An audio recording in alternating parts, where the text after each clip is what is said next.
Assalamualaikum warahmatullahi wabarakatuh. Selamat datang di Levinka Hormi. Jika kalian pecinta kisah-kisah horor, kalian berada di tempat yang tepat. Kali ini, saya akan membawa kalian ke dalam cerita yang tak hanya menyeramkan, tapi juga penuh dengan misteri yang akan membuat pikiran kalian bertanya-tanya. Sebelum kita mulai, bayangkan sejenak, dalam kegelapan malam, saat semua orang terlelap, ada sesuatu yang mengintai. Sesuatu yang tak terlihat, namun bisa dirasakan. Apa kalian siap untuk mengalami ketegangan yang nyata? Duduklah dengan nyaman, matikan lampu, dan biarkan suara saya membawa kalian ke dalam dunia yang mencekam. Selamat datang di Levinka Hormi. Kisah ini akan menghantui mimpi kalian. Mari kita mulai. Lawan apa?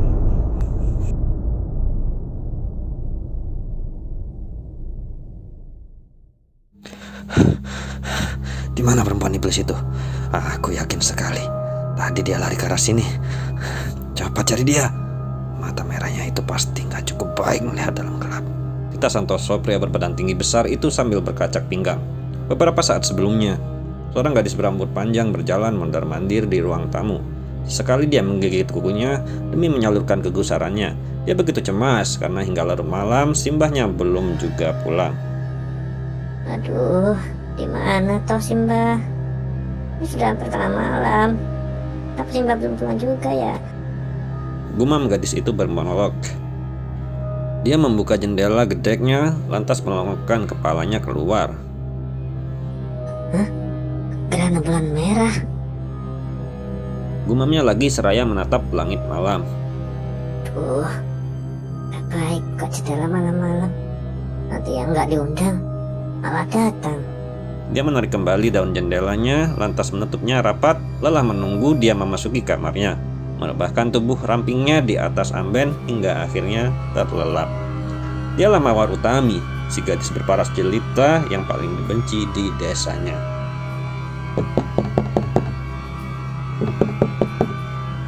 Suara ketukan pintu terdengar. Gadis yang baru saja terlelap itu lantas membuka mata. Dia menggelung rambut panjangnya sebelum menjejakkan kedua pasang kaki mulusnya ke tanah.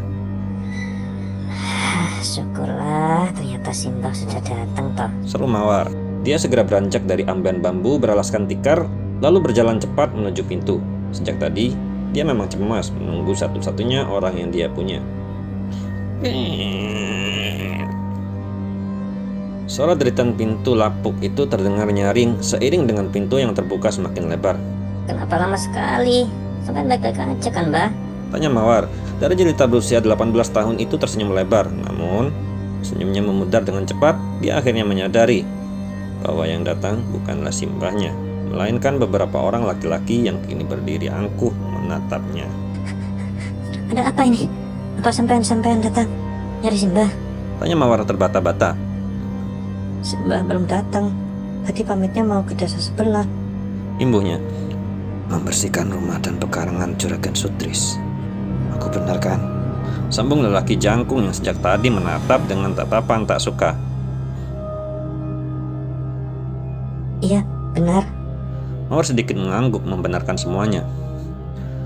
Kami tahu itu. Itu sebabnya kami datang sekarang. Ujar yang lainnya sambil melangkah mendekat. Mau apa kalian?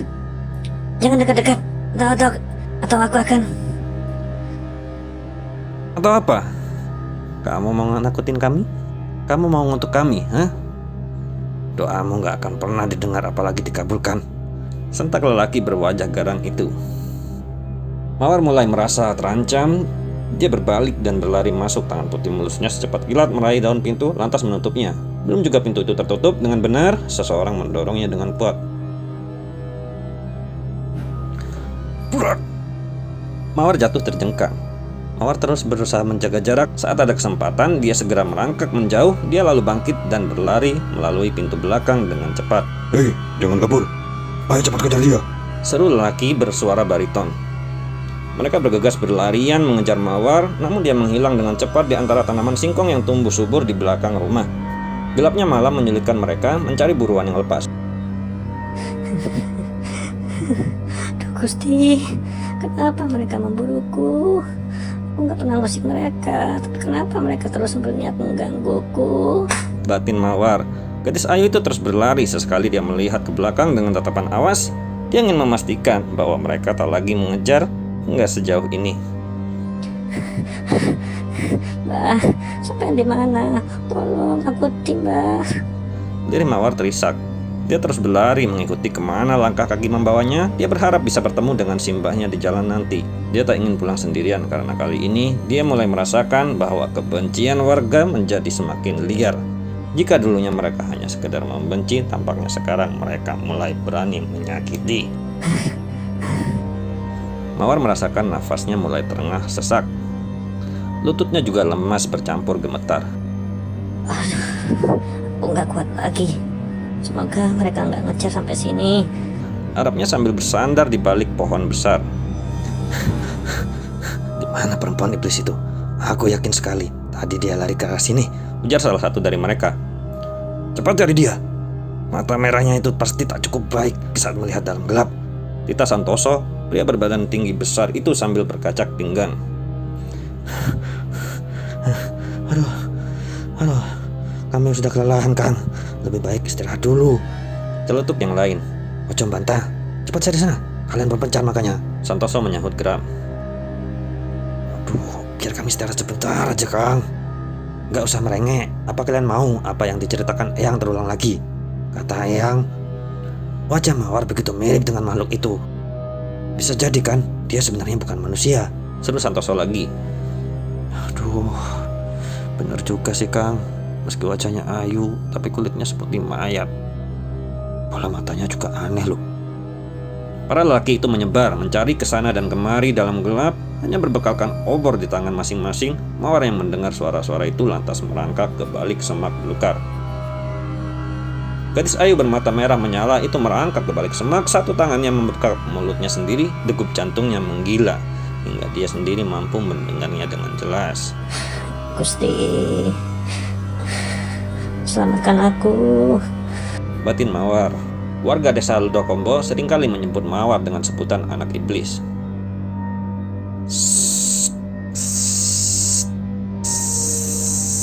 Suara desisan terdengar jelas dalam rungunya. Mata Mawar membelalak kala merasakan sesuatu meliuk melingkari betisnya. Dia menajamkan penglihatannya dalam remang. Dia memekik tanpa sengaja, tangannya meraih kepala ular yang sudah bersiap mematuknya. Dia menarik lantas melemparkannya menjauh. Syukurlah, sepertinya mereka sudah pergi. Gumamnya. Baru saja dia merasa aman, sebuah tangan terjulur membekap mulutnya. Mawar meronta-ronta saat tubuh rampingnya diseret keluar dari balik semak. Krak, aduh, perempuan setan, beraninya menggigitku. Umpat lelaki yang barusan membekap mulutnya. Mawar terlepas dari bekapan, dia kembali berlari dengan kakinya. Jalanan begitu gelap dan becek. Akar-akar yang menjulur keluar dari tanah sama sekali tak mendukung pelariannya. Jebrak. Sebuah pecahan beling menembus telapak kaki Mawar. Dia terjatuh ke tanah, tubuhnya gemetar menahan rasa sakit di kakinya. Gusti Allah, ini sakit sekali. Lirihnya parau. Rasa sakit menjala dengan cepat dari telapak kakinya. Mawar duduk, meraba telapak kakinya dengan tangan yang gemetar. Napasnya tersengal antara lelah dan sakit. Ini harus cepat aku cabut. Desisnya, bibir bawahnya dia gigit kuat demi meredam suaranya. Dia lalu menyentak kasar pecahan beling yang berhasil menembus kakinya. Darah menetes semakin deras dari lukanya yang menganga. Teriakannya tertahan, namun air matanya lolos tanpa bisa dihalau. Sakit ya Allah. Rang Mawar. Hehehe. Nah, ketemu. Seorang lelaki tiba-tiba muncul di belakang Mawar. Mawar menggerakkan lehernya yang terasa kaku melihat siapa yang berbicara. Dia kembali gemetaran dan beringsut mundur. Namun sialnya, tangan itu segera menjambak rambut panjangnya. Enggak, tolong biarin aku pergi. Jangan ganggu, tolong. Mohon Mawar dengan bibir bergetar dan air mata yang semakin tumpah. Kita beruntung, para sesepuh nyerahin tugas ini sama kita. Jadi kita bebas mau lakukan apapun. Ya toh? Seru Pramono. Para lelaki itu saling pandang dengan seringai yang mengerikan. Kemudian, tangan-tangan kekar itu mulai menyeret Mawar dengan kasar. Mereka membawanya paksa ke balik semak, lantas mulai menggagahinya secara bergantian. Lepas biadab. Mawar meronta sekuat tenaga. Bajingan gue, setan. 4 Mawar lagi. Diam, anak setan. Sebuah tamparan yang begitu keras melayang di pipi mulus Mawar. Saking kerasnya hingga membuat pandangan matanya berkunang-kunang, telinganya pun ikut berdenging kuat. Amarah Mawar kian membuncah. Dia tak dapat lagi menahan dirinya untuk melayangkan kalimat kutukan dengan seluruh sisa tenaganya. Dia berteriak nyaring sembari menatap langit. Mati. Seru Mawar melengking di tengah tubuhnya yang dihentak-hentak. Seekor ular berbisa mematuk lelaki yang sedang bergerak liar di atas tubuh Mawar itu. Suara teriakan Pramono terdengar nyaring. Lelaki itu langsung bangkit, mengurai penyatuan mereka dan mengerang memegangi lukanya. Aduh, ulau weling. Kang, sampai dipatuk ulau weling, teriak Johan. Mereka semua sibuk mengurus Pramono yang baru saja dipatuk ular berbisa.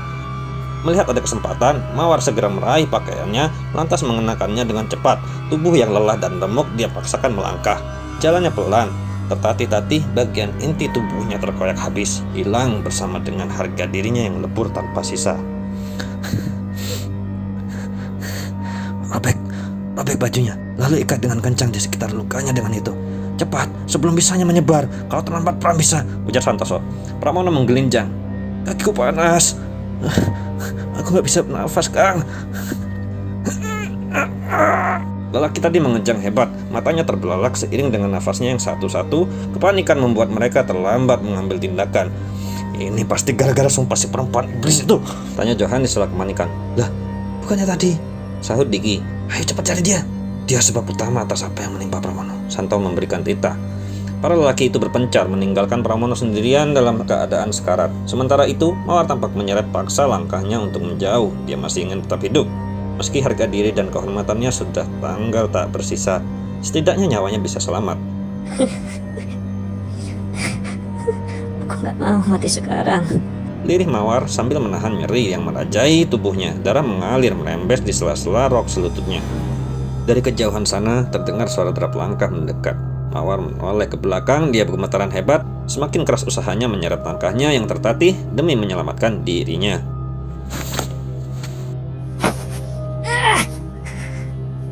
Mawar meronta, sementara seorang pria menarik rambutnya tanpa ampun. Diseretnya tubuh Mawar ke arah tebing yang tak jauh di depan sana. Saat eksekusi telah tiba, pria-pria itu menatapnya tanpa belas kasihan.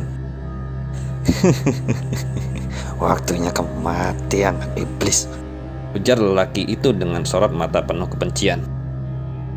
Sementara itu, di desa sebelah, Duh, Gusti, aku ketiduran. Langit sudah gelap toh. Jam berapa ini ya sekarang? Duh, Gusti, aku ketiduran. Langit sudah gelap, seru seorang pria parubaya sambil menepuk keningnya. udah cepat balik. Dia menatap langit yang sudah menggelap pekat. Suasana sekitar juga sudah sepi, hanya suara jangkrik yang sesekali terdengar. Tunggu Simbah Yondo, Mbah pulang. Dia segera meraih pincuk daun jati berisi makanan yang tuan rumah berikan padanya. Mbah Karso kemudian menyalakan obor yang dia bawa. Setelahnya dia gegas melangkahkan kaki pergi, menembus kebun mahoni yang terbentang di depan sana. Alhamdulillah, Juragan Sutris bawakan makanan bungkusan. Mawar pasti suka. Ini makanan mewah yang bahkan belum tentu aku bisa belikan meski setahun sekali. Aku jadi gak sabar untuk cepat sampai rumah, ujarnya. Dia mempercepat langkahnya, lalu berbelok di belokan depan sana. Mbah Karso mengambil jalan pintas melewati perkebunan kopi di bawah tebing. Malam begitu dingin, diiringi desau angin yang membuat dedaunan bergemerisik. Suara teriakan terdengar pilu menusuk gendang telinga Mbah Karso. Mbah Karso sontak menghentikan langkahnya. Dia memutar badan mencari sumber suara itu. Duh Gusti, suara apa barusan? Apa suara demit yo? Gumamnya sambil memicingkan mata memindai sekitar. Alah, wes pura-pura gak denger aja, sambungnya lalu melanjutkan langkah. Namun lagi-lagi suara meminta tolong kembali terdengar. Bakarso menghentikan langkah. Dia yang berada di dekat tebing mendongak. Dia menatap ke arah sumber suara berasal. Apa suaranya? Tunggu dulu. Kenapa suaranya seperti suara mawar? Ujarnya sambil menajamkan pendengarannya. Tiba-tiba seseorang terjatuh tepat di depan mata Bakarso. Tubuhnya mendarat di atas bekas pohon tumbang berujung runcing. Bakarso diam mematung. Tubuh rentanya gemetaran hebat. Degup jantungnya menggila. Dia mendekat, menyoroti wajah Ayu yang terpacik darah itu dengan seksama. Mendadak mata tua itu memanas. Dia menggeleng tak percaya. Bungkusan daun jati berisi nasi, telur, dan ayam balado di tangannya itu pun terserak. Gak mungkin. Dok, Gumamnya dengan suara bergetar. Dok, Mawar, kamu kenapa? Bakarso berteriak dengan suara parau. Oke, terima kasih telah menemani saya dalam perjalanan menegangkan malam ini di Levinka Hormi. Saya harap kisah ini telah memberikan kalian pengalaman yang tak terlupakan dan mungkin sedikit ketakutan yang manis.